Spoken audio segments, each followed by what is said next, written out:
is recording. Good. All right. That's good. All right. Let's get started. Then I will start with the introduction. Yeah. Okay. Welcome, everyone, to the 2020 APAC Groundbreakers virtual tour by APACO UC.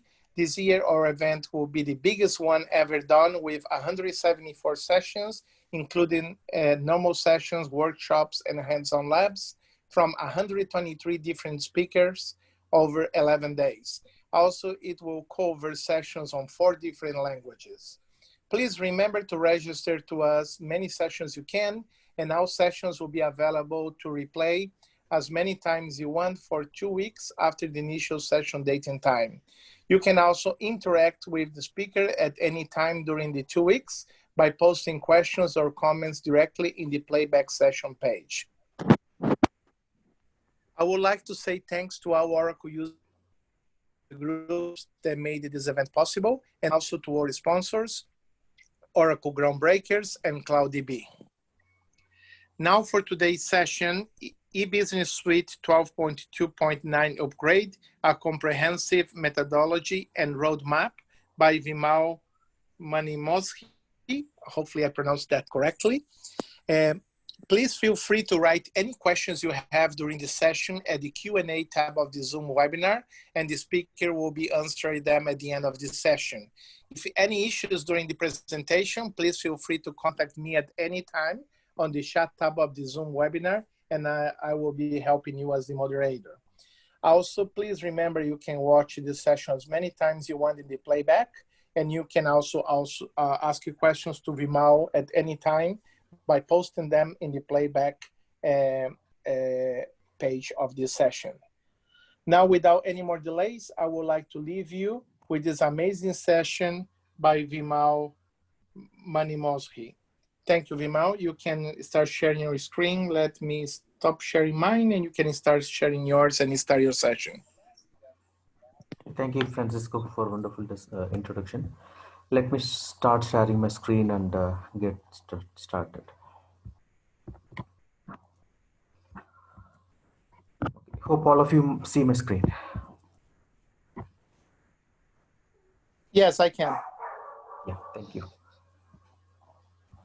Okay, so today we are going to start see the discussion on eBusiness Suite 12.2.9 upgrade, a comprehensive methodology and roadmap. Before going to the session, let me introduce myself. I am Vimal Monimuri, working as a project manager with the Doyen system. I have 15 years of experience in Oracle Cloud and Oracle EBS with various verticals like Oracle Consulting, implementation, upgrade, product support, and various application releases. So I have extensively worked in finance, CM, HCM modules of EBS and cloud. I have presented various papers in various Oracle user groups across globe. I have co-authored a book called Fly to Cloud on Oracle Fusion Cloud Migration in recent time. So this is our organization. We called Doyensis in length Doyen System Private Limited. We are servicing customers in Oracle field for more than 15 years. So we have strength of 250 plus offshore and many on-site. And out of whole strength, we are 91% certified professionals. So we are having more than 40-50 plus related customers. We are based out of especially 3 important regions called US, India, and Canada. So our focus is mostly on Oracle field, on consulting, implementation, and other Oracle support activities. So in Oracle, packaged applications, Oracle EBS, Oracle Fusion, and or the packaged application we support. And in the Oracle Apples development area, we work on the custom development and the custom implementation and support solution. And in software services, we support Oracle database and middle administration. Okay, so coming to the topic, these are all the important agenda we are going to see here.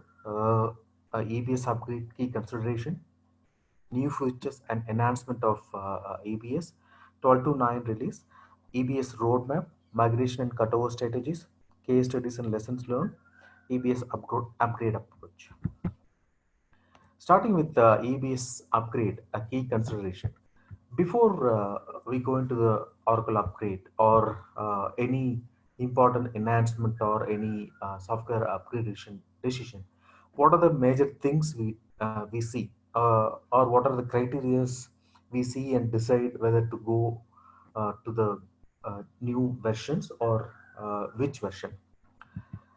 So these are all the important thing. Let me go one by one.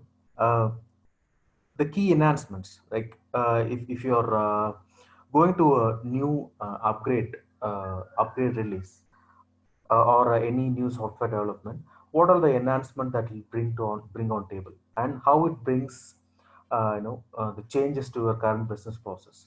So this is the most important aspects of any upgrade decision, and those how that is useful for your business, and how it adding value to your business, how it enhance your capability, how it bring value addition to your team, and how the business can adapt to the new enhancements. If a new enhancements, a new additions and the new valued enhancements can be a best and can be a recent modern technology, but if that doesn't adapt to your business, that there is no value to adding in that. So how your business can adapt to the new enhancement is one of the key factor. And how what Oracle is doing, what is the Oracle roadmap, when how long this new product release is going to be released, supported, and what is the expected new release, or what is the new recent innovation or new technology from Oracle down the line. So based on those factors, you can decide whether to wait for a new release or you can go for the upgrade. And project timelines, how big your footprint is, how many countries are supported, how many users are there, how big your customers are there in your current system, and how much time you can wait for the project time for to upgrade the instance. So those are all the another aspect of lines which you need to wait and consider to decide. And licensing and cost. So, what is the current license, and what is the cost of the current license, and what is the new license cost if you go for the upgrade? If it is a lesser cost, or it required more cost to upgrade your hardwares, or is there any other aspects in your licensing and costing, then that should be the important factor for your decision. And finally, what implementation approach you follow to upgrade your system from lower instance to another instance. So we are going to see all these aspects in coming slides. So let us start with the enhancements, new feature and enhancements of 12 to 9 upgrade. So I know the 12 to 10 upgrade is also 12 to 10 version is also released recently, a couple of weeks ago. So I'm going to cover the 12 to 10 aspects also, some of the aspects also in our slide. So let's go and see the new enhancements. Starting with application technology. So online patching is the most important one they have released. You don't need to have the downtime to really apply the patch. So you can have your system up and running while you're applying the patch. And now allowed resource stores in database rather than configuration file. So you don't need to do the changes in the configuration files. You can directly update or do the changes in the database. So you don't need to have bounds every time when you do the changes in allowed resource stores. So concurrent processing log and out files. Earlier it stores with the request ID name. It's very difficult to identify by the DBA team or any technical team to get the output file or log file. Now it stores with Ornish username and date, so it is easy to pick up from the server. So external integrations,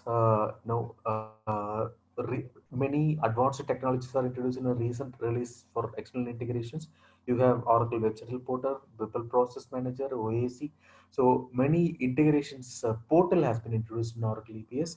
So you can, with that, you can easily integrate any other cloud applications or any other third-party softwares.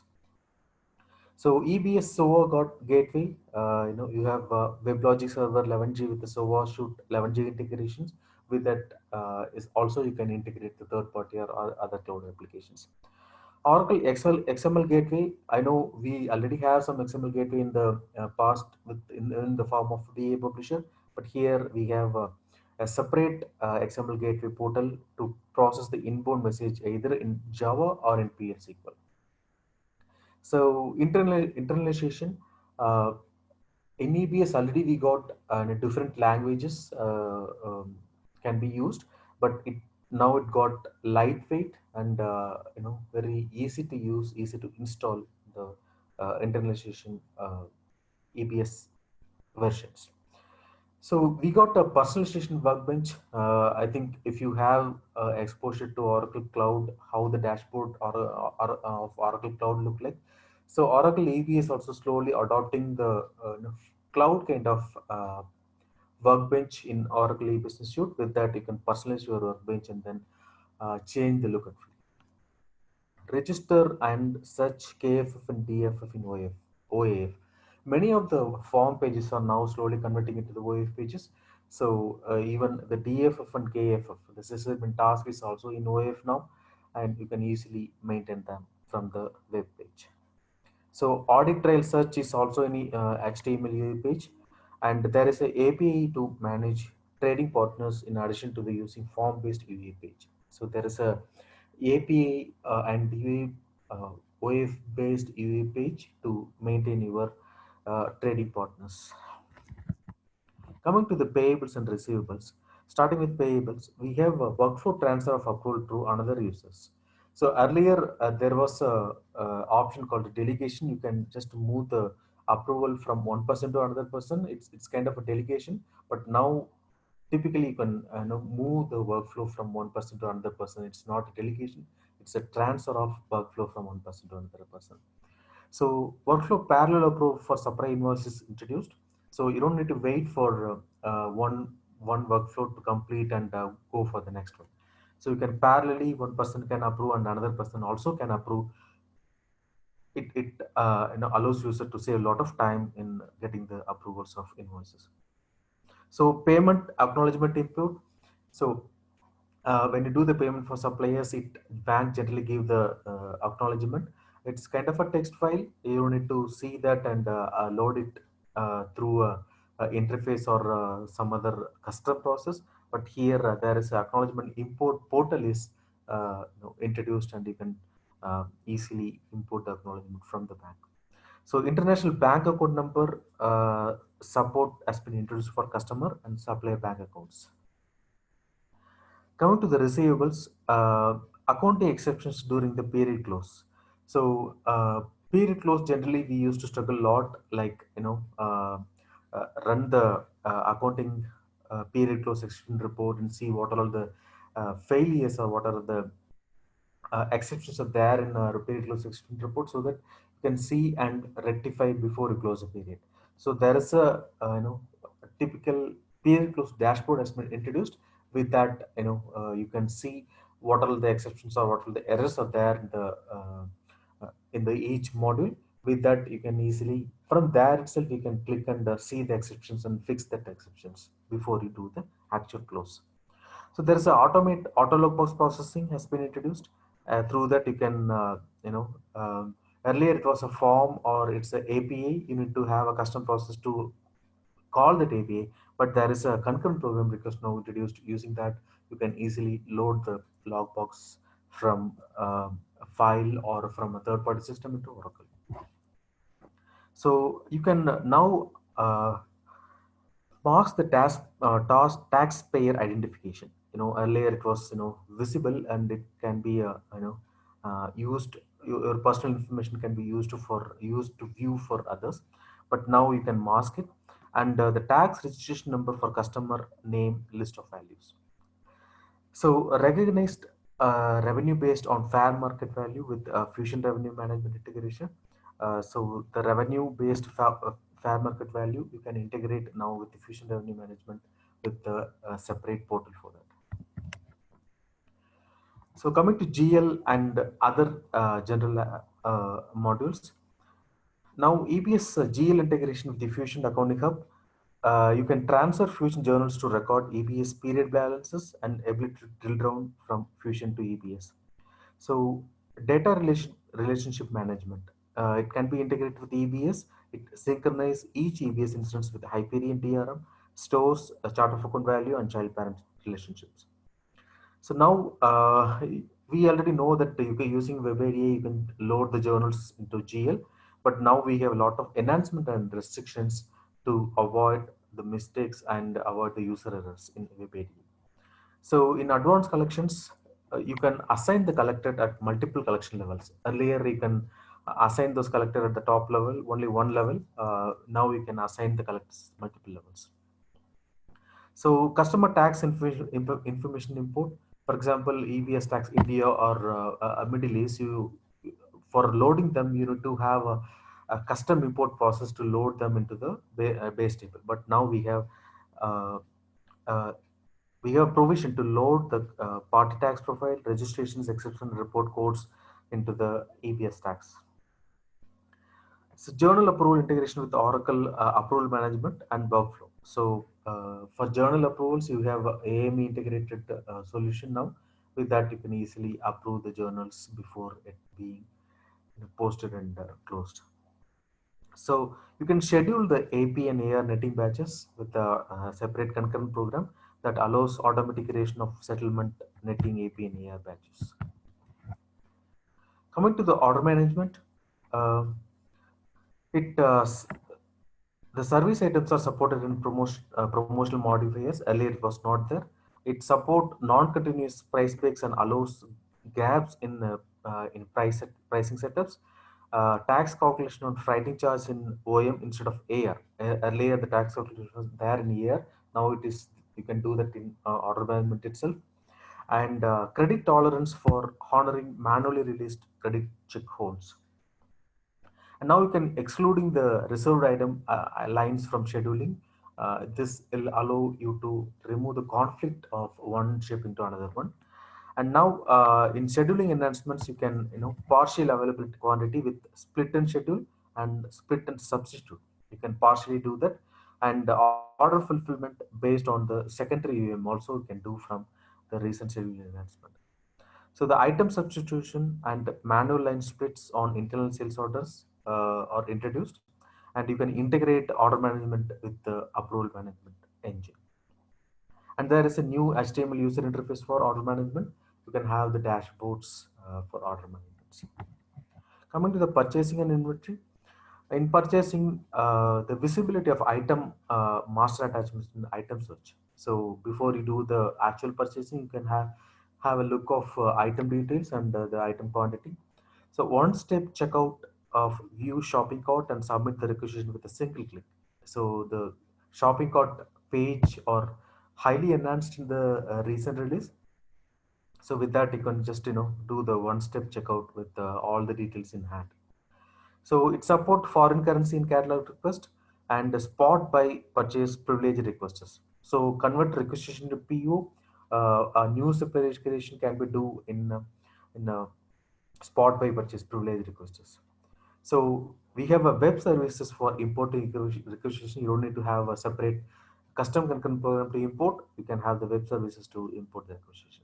So there is a extension hooks for additional custom validation in PO. Instead of having the personalization on the form, you can have the extension hooks. So create or modify the purchase order lines using spreadsheet or WebADA. You don't have the concurrent program to modify the POs. You just need to have the spreadsheet or WebADA.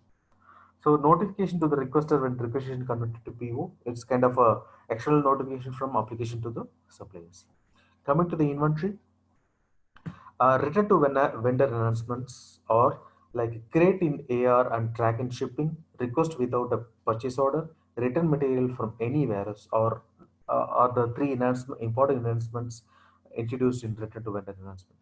So there is a public API to upload the unit of measure. Earlier it was either through a custom program to load them or direct update in the base tables, but now we can have the APIs of uh, you know loading the unit of measures. So transaction summary window for receiving open interface transaction, new HTML user interface for receiving, shipping, and reservation. If you observe, in all AP, AR, and order management, GL, inventory, wherever I mention about the new enhancements, at least one or two points you might have seen the new dashboards, HTML dashboards, or new web pages to see the transactions in all the modules.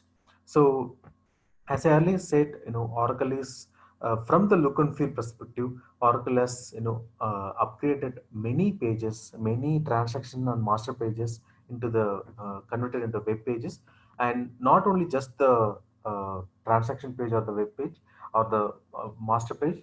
You can also have the new dashboard where you can see all the details of a single module, from where you can drill down or drive through the transaction from a dashboard itself. Let's see in detail about that. The recent release, R12 have the enterprise command centers, which means you can have all the information in single dashboard, from where you can see the master and transaction details. From there you can click the transactions or click the graph and go to the transaction details and do the actions from there. It's almost like a fusion dashboard, not exactly the same, but still they are coming close to the fusion dashboard, from where very user friendly and very easy to maintain and very easy to personalize according to the business needs. So this is the typical enterprise command center where you can see all the transaction master details, and you can have different charts and values you can show in a one place. So important use or the features are, you can browse and drill on actionable indicators, use consumer like a search and filters. You can search and filter any transactions or any customer or whatever the criteria. It display data and recalculate with each drill, and you can take action on selected transactions, and it support APS 12.4 and above. There's no additional cost for license for this enterprise command center. You just need to, it just comes along with the new version of the EBS upgrade. So these are all the enterprise command center introduced in the recent, not in the recent release from 12 to 4. There are many new command centers are released, and many dashboards are released. So with the recent release 12 to 10, we got 30 command centers and enterprise dashboards. So these are all the overview of dashboards and command centers. In financials, you see receivables, payments, assets, lease management, order management, inventory pricing, procurement, uh, items, and so on. It goes like 30 command centers with 100% dashboards. So overall, like these are all the very high level new features of the recent of the EBS. So by product family, procurement, order management, manufacturing, projects, logistics, assets, financials, and services. This is the very high level summary of the release, new features of the new release. So if you want to have a quick look of the new release announcements, you can refer this page. Coming to the EBS roadmap. So as I said, before we go into the upgrade, how Oracle is heading? What is the plan of Oracle in coming years? Will it useful for your business? Those things uh, we can see now. So starting from 12 is actually released in 2013, and so almost each year, Oracle releasing one new release, new version of Oracle 12.2. So 12.2, 3, 2.4, 2.5, 2.6, 2.7, 2.8, 2.9, 2.10. So 2.9 was released on 2019 August, and 2.10 was released in September 2020. So so what we understand from Oracle is, release 12 to 1 is the premier support is going to end on 2021. So if we are in 12.13 or any other lower versions, we need to immediately upgrade to 12.2, because the premier support will end on 2021. And the 12.2, the support is going to end only in 2030. So we don't need to really go for the fusion application or cloud application from 12.13 directly. I know, if for another 10 years, if you are okay with the Oracle e-business suite, and if you don't want to uh, major shift from on-premise to cloud, then you can still go with 12 to 10 release that will be supported until 2030. So these are all the important EBS investments and roadmap Oracle is having. So even though the we are in still 12.2 and 12.3 may come in future, but Oracle roadmap is on the many functional innovation on the existing product, and there are modern user experience and mobility has been is the one of the important factor, and the operational efficiency for the business users who uses Oracle. So this is the important aspects where Oracle is eyeing their EBS enhancements. Along with that, re-platforming the Oracle e-business into cloud. You if you are if you want to move to cloud, and the hardware maintenance is headache for you, then you can still move your Oracle EBS into cloud and maintain it with more advanced technology with the modern experience. So you're going to see that in future. So taking the EBS user experience and mobile strategy, we have already seen the lot of the new pages, HTML pages for transaction master data, and lot of infolets, lot of command centers for most of the modules. So that is the one aspect of modernizing and the user experience, user interface. Along with that, there are a lot of smart apps for many modules has been introduced, and already there are smart apps has been introduced for the lower version also. So now with the higher upgrade versions, these smart apps has been enhanced and easy for use. So these are all some of the important mobile applications are in use now, and with the new release of Oracle, there are new mobile applications also introduced. So the most important are approvals, expenses, high procurement, time cards, self-service gestures, and in line of business we have sales orders, inventory, procurement, service manager, and project manufacturing. So more on the mobile application, you can see the note mentioned here.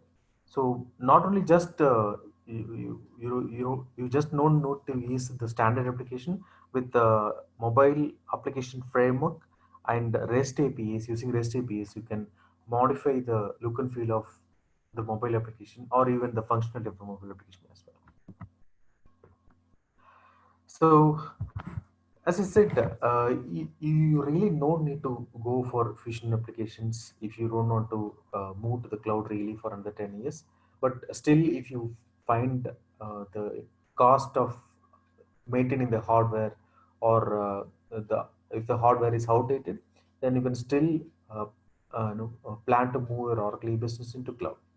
So Oracle has introduced a lot of provision to move Oracle e-business to cloud with one-click preset topology. With uh, so the lift and shift of fully configured e-business is with e-business configurations, with historical data, and with customization. Nothing will lose if you are moving from e-business from on-premise to cloud. And there is a command center where you can track the complete lift and shift activity from on-premise to cloud. So the cloning is fast, backup, restore, everything is fast, and the managed server, JV memory, delete and add nodes is really is, and the disaster recovery configuration is there, and it is cost effective, and it is really easier than when you are in on premise, and you can monitor, patch, and manage customization using application management. So coming to the adoption choices, business demands for new technology or new business process for a single model or a single business location. Just for US organization, if they demand for cloud, or for the HCM operation, if they demand for the cloud, then you can still go for the that particular operation, that particular pillar to cloud, and all other applications still in e-business suite, either on cloud or on premise. So you can decide either to upgrade or partially move from on premise to cloud, or else partially have your business process in e-business suite, and the remaining in Fusion applications. So different adoption choices are there with the Oracle. So you can continue with the same path for another 10 years. You don't really need to move to EBS Fusion applications. You can still with the current e-business shoot, but with the latest upgrade version, so that your previous support will not stop. So else you can have partial pillars or partial process in Fusion applications and partial in e-business suite, and or else you can have uh, the comprehensive deployment, comprehensive Fusion applications with so this is the practical coexistence scenarios where you can see partial applications are on premise and partials are in cloud. So EBS HCM to Oracle Cloud, and EBS payroll with Oracle HCM Cloud, EBS financial ERP and Oracle HCM Cloud, and financials are there in ERP Cloud, and the remaining SEM and others are there in EBS. So different scenarios are exist here. So the hybrid model, or having partial in EBS and partial in EBS shoot, is new normal. So we don't need to have any reluctancy or to move into cloud with the partial process or the verticals. Coming to the migration and cutover strategies, um, once we decide for upgrade, what are the migration strategies we follow, and how quick we can move those configurations or customization to the new release. Uh, what are the strategies we can follow to reduce the time and effort? So coming to this migration strategies, we have four different aspects to this. One is the Chemly. Most important part of the upgrade is taking care of your personalization and the custom process, upgrade to the new versions, and how quickly you can move the configuration from one instance to another instance, and how quickly the objects can be migrated from one to another one, and how you can integrate your data integrations during your cutover. So coming to the customization is the most time consuming process of any of your upgrade activity. If it is 11.1.3 to 11.2 version, the upgrade is really painful, and you need to have a lot of customization, remediation, and it will take a lot of time and human resource. So for that, we have followed a tool called DB Impact, our own tool, which will help you to see, do the impact analysis of what are the customizations exist, and how quickly you can do that, and it will really help you to help the individual technical resource to understand what changes you really need to do on a specific object. So the features and advantages of this application is it lists on all the custom objects in Oracle EBS and 11a and R12, and it do the impact analysis of custom code migration to R12 target instance. It do the effort estimate on migration to the new R12 target release. It suggests how the impacted custom code can be migrated to R12 target release. It also track the status of each custom code, uh, uh, the current status, and it also do the upgrade impact statistics will be available over the cloud and can be tracked for the completion. So this is the typical graph of DB impact tool where you can see how many medium, high, low impacted uh, custom code, and in each category, procedure, view, report, the DB objects, personalization, or whatever it is. And also it also estimate how much time it need to do the complete analysis. So here it's shown the 224 man days, is the estimate which is given, since it has a huge amount of customization, and the impact of each customization is very high. So this is the typical dashboard of, it's not a dashboard, it's a report of impact analysis. You can see the 11A version and R12 version, what are the tables which got impacted, and how it got impacted. So with that, if you click and see how it got impacted, what are the columns and what are the tables you need to replace when you remediate from 11A to R12. So it's very easy for the technical consultant go and refer and do the changes. It saves a lot of time and helps us to complete the remediation very quickly. So this is the a dashboard which gives you the overall status of our remediation. So how many in each type of DB objects, how many completed and how many or is still in pending. So with that, you can understand the status of the remediation from 11 to onward.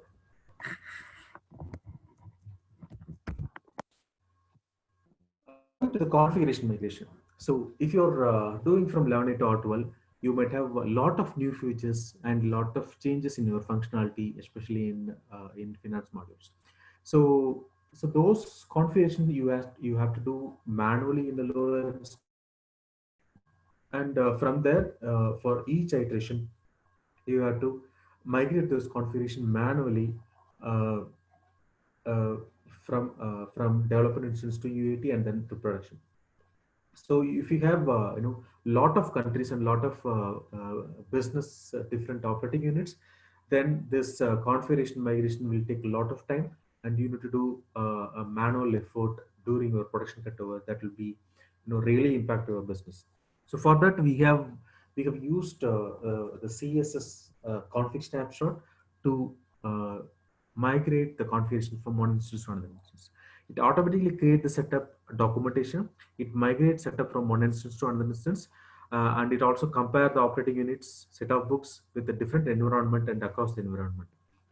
And it compares the setups across different version of the e-business suite when upgrading or re-implementing.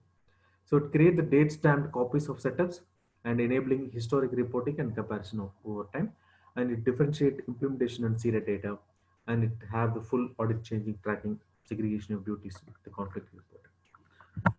So So when you're migrating from one instance to another instance, of course, in a first dev instance, you have to do it manually, but from there, it helps you to easily migrate from one instance to another instance just with the uh, with slightest operating knowledge in the CSS tool. So this is the documentation which you can download for your record purpose once you create the data in lower instance. So once you migrate the data from one instance to another instance, you can just compare these two instance values, whether it have any difference or both is having the same value. So with this, Hi, Vimal. Apologies. Just to let you know, you have 5 more minutes. yeah, I'll try to complete before that. Thank you. So cutover strategies.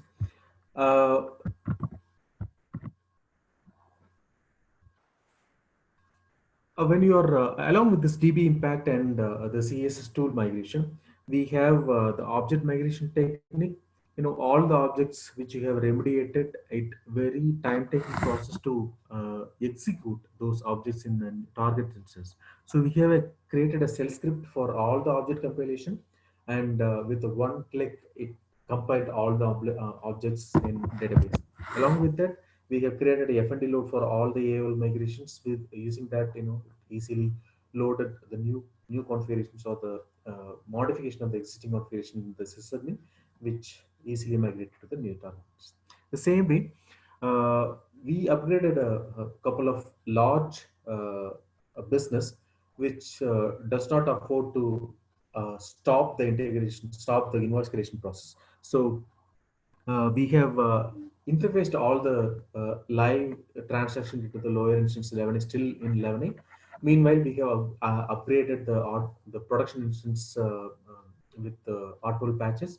Once the cutover period is over, we have migrated all the transactions from test instance to production with a couple of interface process. So a couple of case studies and lesson learned. So these are all the so a couple of case studies, like we recently upgraded from 11.1.3 to 12.2 with over 3,000 custom objects using this configuration CSS tool and the DB impact. So as I said, critical business transaction allowed to happen during the cutover. So, and data converted once the cutover period is over, data converted from R12 to GoLive. So the size of a database is 2 TB, and the post upgraded, we supported almost 400 users and 50 plus organizations. The same way, another different R12 custom objects, but the size is 6 TB database. So it takes a lot of time on applying the patches and moving the objects from lower to higher versions. So we rolled out more than 70 countries with the new customization and the different functional setups. So we are coming to the conclusion. So the approach of upgrade. So as we said, though it can be in the EBS can be in on-premise, but still if the hardware what you are having is high cost, or if you are planning to move to cloud, you can still move your EBS suite from on-premise to cloud, and you can do, once it is moved to cloud, you can start applying the patches and do the functional configurations in lower instance and then migrate, and do your custom remediations and then migrate using DB impact, and do the testing, reconciling and training of the new enhancement or the new process or change in process in the new version, and then do your product cutover strategies and support transition. So these are all some of my other presentation reference. If you want, you can always reach me to get the slides or get more questions on this presentations. So that's all I have. If you have any questions, you can always reach me on this on my below mail ID, or you can reach me. Thanks all for listening me, and reach me for any help or any questions. Hi, Vimal. Thank you so much, Vimal. I was just checking the Q&A tab. We have not questions at the moment, but everyone can be free to post questions in the replay page of the session that will be running for 2 weeks after today. And you can enter any questions, any post with questions or comments to Vimal at any time, and he will be then notified. He will be able to respond to you. Thank you, Vimal. Thank you for sharing all your knowledge with the community. Thank you very much, Francis. Thanks.